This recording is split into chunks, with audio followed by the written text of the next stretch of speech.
Imagine the dense, lush forests of the Americas, where wildlife roams free and the delicate balance of nature is ever present. Yet in certain regions, an unexpected predator has emerged: the monkey. With their cunning minds and agile bodies, monkeys have been infiltrating agricultural areas, threatening crops, and disrupting the livelihood of farmers. For centuries, hunting has been one of the primary ways to manage wildlife populations, and today it is still a controversial yet necessary practice. But how do American hunters handle millions of monkeys that have grown in number and become a nuisance? This video delves into the complex world of hunting monkeys in America, shedding light on their lives, how hunters approach the challenge, and how farmers can fight back without harming the environment. Hold on tight as we explore the world where strategy meets survival and nature's balance hangs in the balance. Introduced to the Americas have thrived in the changing environments.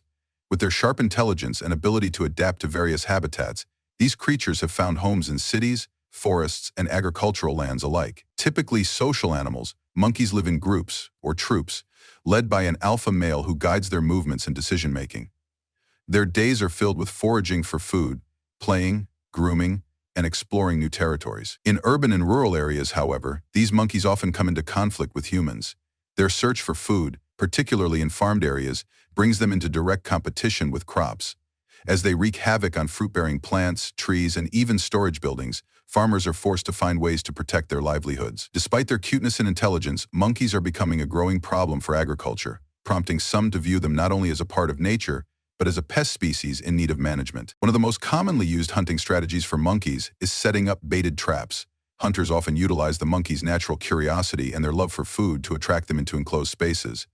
These traps are designed with plenty of room to maneuver, but are secured with a mechanism that locks once the animal enters. Common baits used include fruits, nuts, and vegetables, foods that monkeys find irresistible. Hunters will carefully select a location where monkeys frequent, such as near their foraging areas or by their usual paths. Patience is key, as hunters may have to wait for days or even weeks for a trap to be triggered.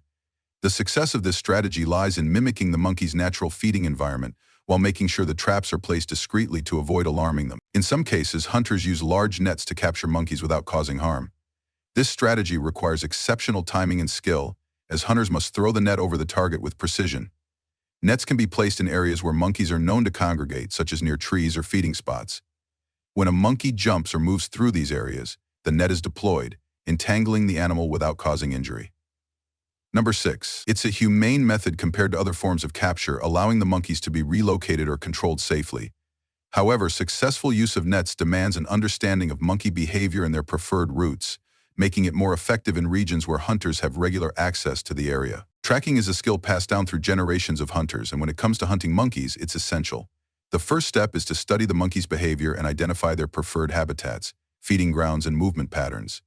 Monkeys are creatures of habit, and with keen observation, hunters can predict their next move.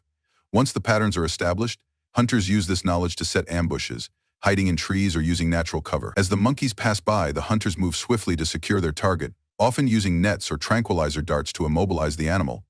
This strategy is more challenging and requires deep knowledge of the terrain and the animals, but it can be highly effective in regions where the monkey population is dense. While highly controversial and regulated, some hunters may resort to poisoning in extreme cases, especially when other methods have failed.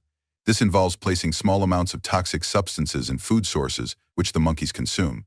Once ingested, the poison affects the animal's nervous system, rendering it immobile or lethally injuring the creature. However, this method is fraught with ethical concerns, as non-topical animals, including birds or other mammals, could also ingest the poison. In many regions, poisoning is illegal and considered inhumane, which has led to the search for alternative methods of population control. When used, it's often done under strict regulations and supervision to prevent unnecessary suffering or collateral damage to other species. Sometimes, hunters will collaborate with wildlife control experts who specialize in managing invasive species.